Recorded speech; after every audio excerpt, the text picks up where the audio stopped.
and you will have to hit the button on your end. And I will record the beginning part just because people like to watch the beginning introduction part, and then I will turn off the recording when we get to the live coaching so we can have fun and privacy within the live coaching part of it. So for those of you I don't know, I think I know most of you. I am Jessie Mahoney and I do mindful coaching. I also teach yoga most Saturdays, and you're welcome to join me there. It's exceptionally good for your peace and parenting afterwards. I'm also a pediatrician and a mom of 3 boys who are now 25, 21, and 16. And nothing that I'm going to talk about tonight is medical advice, even though I am a pediatrician. It's all coaching advice and mindfulness advice. And I like to bring coaching and mindfulness to parenting. And it's actually one of the reasons that I pivoted in my career, because I feel like the coaching combined with the mindfulness, they work very synergistically to help us show up in all our relationships, much more present and much more connected. And we know from research, for those of you that are physicians, and I think all of you are, that when our relationships are healthy, we are healthier and we live longer and we're happier. And so to me, relationships are actually key to our health. And in my work as a pediatrician, I saw so many families where relationships were a struggle, and the impact of those on people's weight and on their otherwise stress levels and health and anxiety and depression and constipation and all the things. So to me, being able to address the relationship issues and help people find solutions to those, that can really change our lives going forward. So my focus tonight is going to be on presence and intention. And I really like to focus on these 2 pieces because I think they're things that are within our control. So much of our parenting, we want to be in control of our kids and we want to be in control of what happens. And most of us as physicians are fixers and we want to come in and make things better. There's a term which I love called snowplow parents, where we come in with all of our resources and our smart brains and we know better, and we try to clear out all the obstacles to make parenting better and make life better for our kids. And we feel like we're doing a great thing. However, then our kids don't learn how to navigate the storms themselves. And we're so busy fixing all of those things that we miss all the good and bad moments, but we're just not really present in the moments with our families. And I hear from many, many people that they feel like they're just missing it all because they're so busy and distracted doing other things. And so that's why I bring mindfulness and this idea of presence to parenting. I think there's the component of mindfulness, which is really presence and being in the moment. And then the intention is being intentional about how you're going to show up. And so it's not just, you can't really meditate your way through parenting, as much as that would be lovely to do. It doesn't work. And we can't, as Gail was mentioning, keeping the mute button on. Sometimes it's helpful, but you can't also get the whole way through parenting and out the other end with everyone healthy if you're just muting everything. So mindfulness really helps you adjust your nervous system so you can come to things very present, but then it also helps you choose how you're going to show up. And that's really where I bring both coaching and mindfulness, because intention is actually part of mindfulness. So today I was going to talk about a couple of different things that I talked about last time. I know 1 or 2 of you came to the last session too.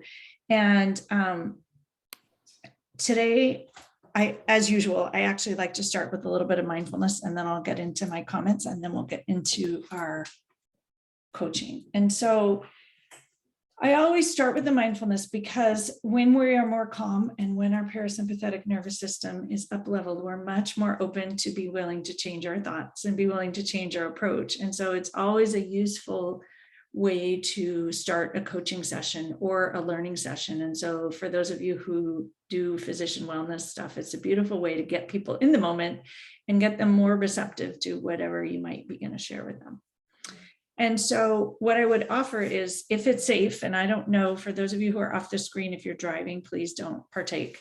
But if it is safe, just find a comfortable seat wherever you are and ground those sit bones into the earth. And if the concept of grounding doesn't work for you, you can land or arrive or settle. Some people don't like grounding, feels stuck. And so just notice the words and how they feel to you. And as a parenting offering, your words may feel different to other people and to your children than they do to you. And as you settle wherever you are, tilt that pelvic bowl forward and sit up nice and tall. Stack each vertebrae one atop the other. Drop your shoulders with intention. And just take a moment to notice how you feel. You may not have noticed how you felt all day. And take in a long, deep inhale through your nose. And a huge exhale through your mouth.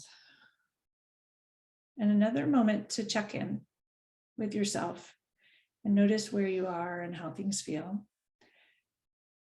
And I invite you to bring a hand to heart, which is a practice that I always recommend, to once again connect to that heart space. And as you press the heel of your hand in, you'll notice it releases a bit of oxytocin. You may not notice that, but what you will notice is it feels good.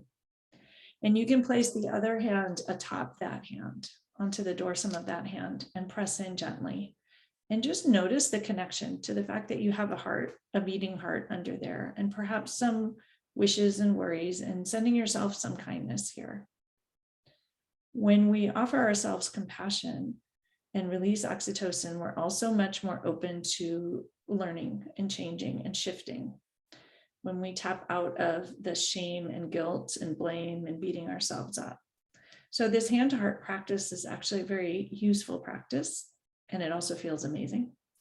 So I encourage you to try it. And for many people, when they first try it, it feels extremely uncomfortable. So just know that it's uncomfortable, and you just keep practicing little by little. It gets more and more comfortable until you don't want to stop. So take a moment and just enjoy how it feels. And if it's uncomfortable, just allow that. And take in another long, deep inhale through your nose. And an exhale through your mouth. And then slowly lower your hands and open your eyes and let the light back in, and we'll come back together.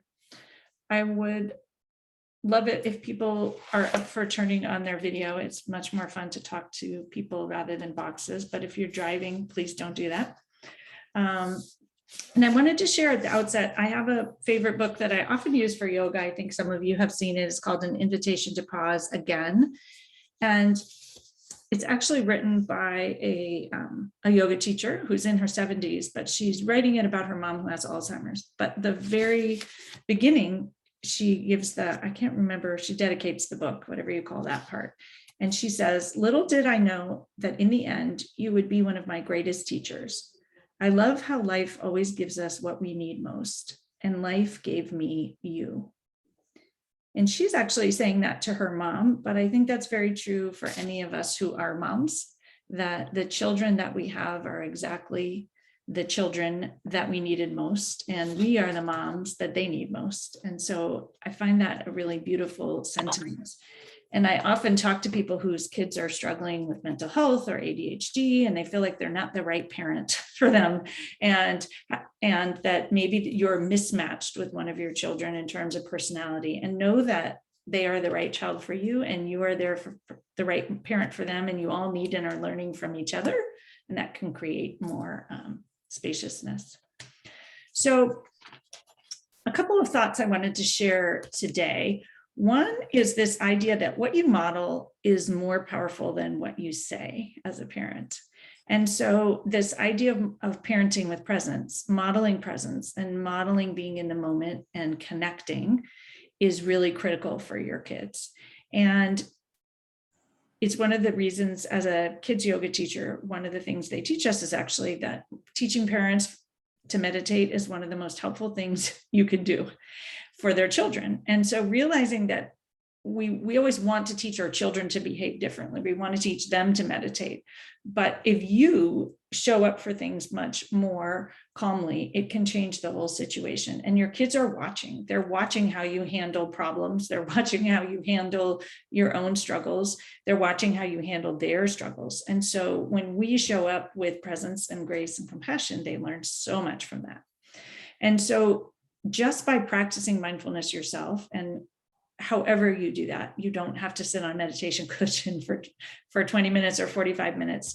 Literally, if you take 3 deep breaths before you answer, or you take mindful walks, or you practice yoga so that you show up just more generally as a calm and present person, that has an incredible impact on your kids.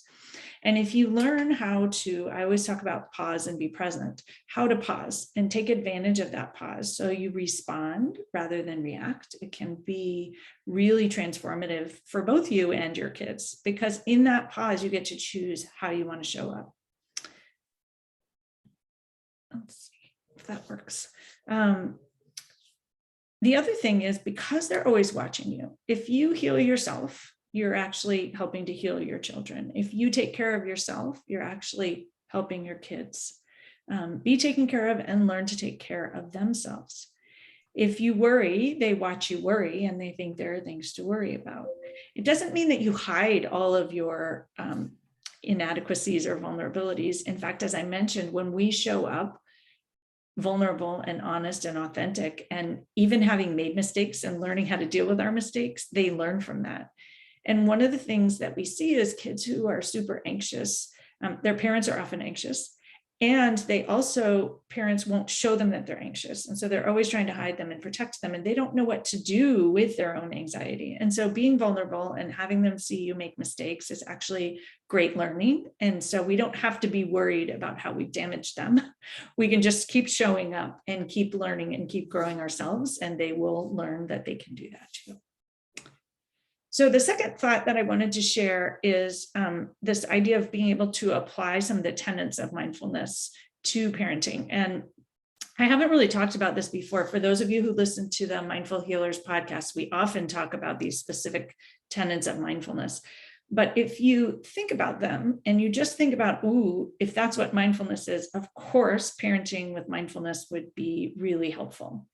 And so they are noticing and being aware, non-striving as a parent, but also teaching your children to not be striving all the time, non-judgment, patience, compassion, attention, gratitude, generosity, intention. I don't think I have them all, but you get the gist of it.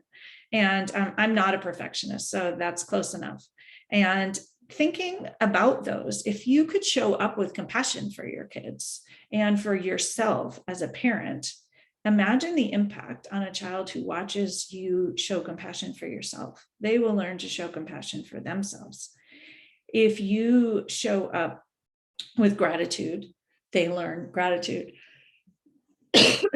If you show up generous, they see generosity. And so you show up present, they're going to see presence and experience presence. And so the idea of this is not to put pressure on you as a parent, but to show you that there's possibility just in healing yourself and taking care of yourself. And that oftentimes when we're striving for outcomes or striving for outcomes for our children, we miss the moments and we miss the connection and we miss the love.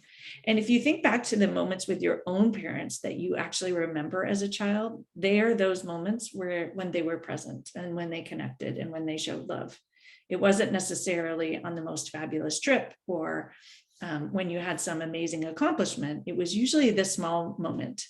And what I hear from so many people, and I felt this myself, is that we're so busy, we miss those small moments. We're too busy making dinner and getting to the next thing and doing the next thing and trying to teach them something. And we miss the moments of being together. So the last thought is just around intention. And if you can approach your parenting with intention, and whether that intention is presence or something else, I like to have it be a feeling, because if our intention is to have a successful child, well, we all have a different definition, and that's out of our control. And that they turn out well, also out of our control.